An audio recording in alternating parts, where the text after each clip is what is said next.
I have to say, this is the first play I've ever reviewed on this show.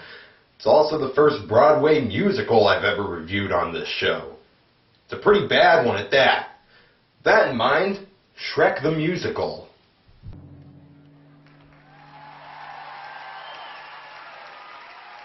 So let's see here, I haven't seen Shrek the movie in about 5 years, and I've never seen a Broadway musical, live or on DVD before, so I don't really know what to expect here. We start off with some shots of New York City, and I can't tell if this is the opening of the play or the opening to an episode of Saturday Night Live.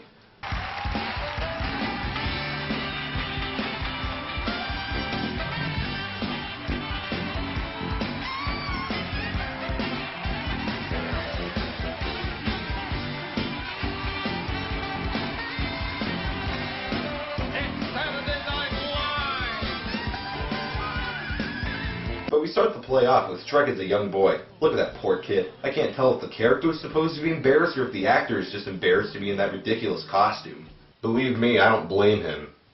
So Shrek's parents send him off into the big wide world where they start singing about how humans always burn ogres' houses down, but the kids they're singing about are just acting like schoolyard bullies. In fact, pretty crappy schoolyard bullies. Here, you want the ball? You want to play ball? No! But we now cut to present day. But wait, can I say cut when talking about play? I guess I'll say they switched scenery to. So they switched scenery to present day where Shrek is living happily in his swamp. Oh, I'm sorry, he's happily taking a dump in his swamp. Wow, it really looks like he's smashing through that outhouse. It's not like they built it to be crashed through at all. And for that matter, since when do outhouses flush? But as Shrek continues singing, all I can think about is how this guy sounds nothing like Mike Myers. I'm happy where I am, all alone. I've got all I need, so read the stinking sign. Shrek just kind of moseys away from his house, and we see some soldiers come and drop off some fairy tale creatures who have been banished from the kingdom for some reason. Yeah, we read it. All fairy tale creatures have been banished from the kingdom of Duloc. All fruitcakes and freaks will be sent to a resettlement facility. Okay, this guy playing Pinocchio is getting way too into it. I am not a puppet, I'm a real boy. Oh, dumped on a swamp. Man, I tell you, sometimes being a fairy tale creature sucks pines. Okay, now you're just getting way too annoying. Oh, now he's singing too? This is worse than that time I caught Dutch elm disease in Tijuana. What? This is it. It blows. It blows. It blows. And I'm pretty sure the majority of parents out there don't want their kids going around saying it blows. But Shrek shows up and is outraged of all the fairy tale creatures in his swamp. I'm not a wooden boy. I have a glandular condition. All the creatures send Shrek off to convince the ruler of the land, Farquaad, to give them their homes back. I guess only some of the characters could fit inside the fake house, so all the others just have to live outside. Shrek starts off on his long journey to the castle. If I take one more step, it'll be the farthest away from home I've ever been. But suddenly some soldiers come along chasing after Donkey. Somebody stop that donkey! I guess we'll all just stop dead in our tracks while we proclaim about the donkey. These are talking a donkey, a freak of nature, as are you, you are. Oh, it appears Shrek has accidentally stumbled upon the Westboro Baptist Church Halloween party. Oh look, that roar is really coming from him. But the incredibly fake roar works on the soldiers and they run away. Shrek and Donkey walk off together through the forest, and where Eddie Murphy was funny in the original movie, this guy... I don't know if I mentioned this or not, but I did 6 years in solitary for impersonating a piñata. But seriously, I have to admit that in this play, all of the costumes, especially the ogres, look pretty great. They really do. Except for Donkey. For this guy, they just threw on some furry pajamas with feet and called him a donkey. The donkey starts singing a song about he and Shrek will be really good friends. Like Cupid and Psyche, like Pop Rocks and Mikey. We'll stick together like a Velcro stuff. I'm the fuzzy side, you'll be the spiky. Ooh, like little kids in pajamas with those funny things at the bottom, feeties, like donuts and... Oh, what goes with donuts? Coffee? Diabetes. Or diabetes. You know, my second choice. But we changed scenes to Farquaad's castle, and if you've seen Shrek, then you know the joke is that this guy is short. But I really have to give it to this guy playing Farquaad. He's really doing his best with some of the worst jokes ever written. I feel kind of bad for the guy. He should be doing better than this horrible play. And not to mention, he has to be kneeling on his legs this whole entire play. I can't be comfortable, but he did it, and he still manages to act pretty well in this.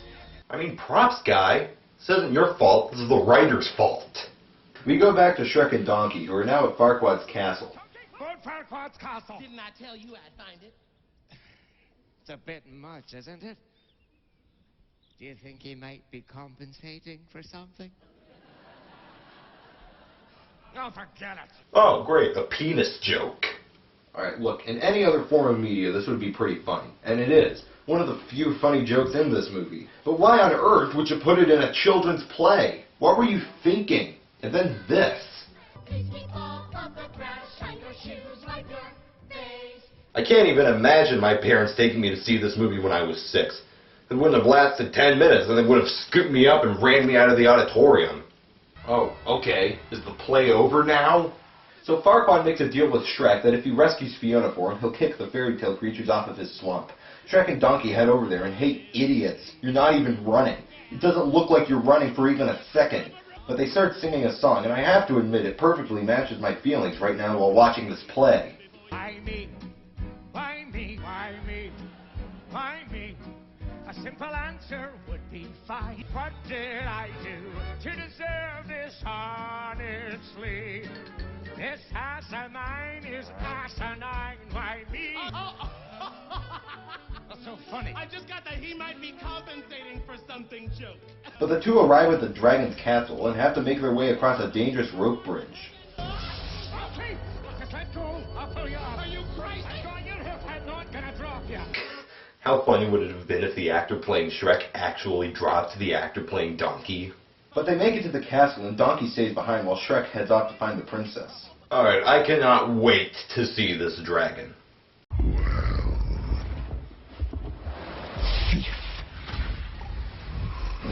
I smell you. I hear your breath. I feel your hair. Where are you? But speaking of smog, is it just me, or is this dragon in the children's musical scarier than the dragon in the adult movie? After Donkey convinces the dragon not to eat him, she sings a song about how she and him are friends now. I'm gonna love you and take hold of you. I'll velvet glove you. Velvet glove? My Velvet glove him. Oh! It's a wonderful, wonderful thing to put in a children's play. Meanwhile, Shrek finds Fiona and attempts to rescue her. Sir Shrek, I pray that you take this favor as a token of my gratitude. Oh, come on, you really can't tell he's not a knight. Don't you want to savor this moment? It beeth our first meeting. It must be a wonderful and romantic scene. Oh, jeez, I'm like a crackpot magnet. Okay, funny scene number 2. But Shrek, Donkey, and the princess try to hightail it out of there, but some evil skeletons show up. Holy crap! How does Shrek know all these crazy stunts? I thought he lived by himself in a swamp and he never talked to anyone. Now all of a sudden he's a kung fu master?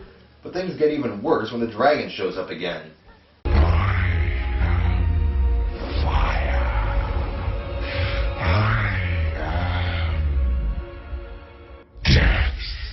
So after they walk through the forest a little, Fiona just happens to find a camp lying around in the woods, and they all stop for the night. While she sleeps, Donkey and Shrek talk for a little bit. I'm not the one with the problem, okay? It's the world who seems to have a problem with me. People take one look at me and it's all, oh, I'll help a big stupid ugly ogre. They judge me before they even know me. But you know what, Shrek? When we met, I didn't think he was just a big, stupid, ugly ogre. Cheeseball! The next morning, Fiona wakes up and starts singing a song with some animals. Oh my gosh, look at that bird. Is that bird supposed to look like a puppet? And then Fiona just runs into the Pea Piper, and we have a Temple of Doom-esque dance number with some rats. Boy, I wonder how they got those rats to move. Oh no, I think the actor playing Donkey just had a heart attack. But as they continue their journey through the forest, Fiona and Shrek start arguing. Not actually comparing yourself to what I endured. I'm just saying you don't corner the market on unhappy childhoods. There are things you don't know. You know? About me. About how rough I had it. What, you run out of shampoo a couple of times? Okay, funny joke number 3. We go to Farquaad's castle where this happens. We've just gotten word, my liege. Princess Fiona has been rescued. She's on her way. How exactly have you gotten word? And for that matter, why are Farquaad's legs so unbelievably fake here? Meanwhile, in the woods, Shrek and Fiona are having some romance time in the forest, and Donkey, of course, tries to romance things up. Oh, you don't believe love is blind? Well, I got some friends who think otherwise. And here they are, direct from my imagination. Watch that, girl. What? How did Donkey manage to get the 3 blind mice? Aren't he and his friends supposed to be by themselves in the middle of the woods? Shrek goes away for a while, though, and Donkey learns Fiona's secret. Oh, no, it's okay, it's okay. What'd you do with the princess? Donkey, I am the princess. It's me, in this body. Oh my God, you ate the princess? Can you hear me? Keep breathing, I'll get you out of there. Donkey! Princess? Shrek overhears their conversation, though. I know when this is all over, I'm gonna need a whole lot of serious therapy. Why would Donkey need therapy for this? She just turns into an ogre every night because she has a curse on her. What's the big deal? Oh, great, Pinocchio and his friends are back. After returning Fiona to Farquaad, he kicked the fairy tale creatures off of Shrek's swamp, and now we have to have another scene with them again. Wait, what the? The gingerbread man is here? And that girl isn't even bothering to close her mouth while controlling the puppet. At least get someone who can ventriloquize. But then the gingerbread man starts singing, and I really can't take that seriously when I can see the girl controlling him move her mouth. But we cut to Fiona and Farquaad's wedding, where Shrek suddenly bursts in to stop it. Well, let's hear what the monster has to say. It might be worth a laugh. Oh, you are awful. Will you hurt her, ogre? Express yourself, with as few grunts as possible. More like with as few notes as possible, please. But then all of a sudden, Donkey and the dragon come crashing in. Okay, hold on a minute. It took Shrek and Donkey about 3 days to go from Farquaad's castle to Fiona's castle. And now it takes them an hour to go the same distance. And then it takes them about no time at all to fly from Fiona's castle to Farquaad's castle, albeit it is on a dragon, but it would still take some time. So this should have taken them 3 days at least. But here, now that they really need to, it just takes them an hour. It doesn't make any sense. So that was Shrek the Musical. It was pretty stupid, but at least I know the people who made the play cared. The actors, with some exceptions, aren't that bad, especially Farquaad. The costumes, again with some exceptions, are pretty good. So while plays and musicals might not be my personal cup of tea, you can go right ahead and see it if you want. If you're 6 years old, you'll probably like it. If you like the clips I showed in this video, you'll probably like it. It's on YouTube and Netflix, so if you want to, if you like it, go right ahead and see it. See you later.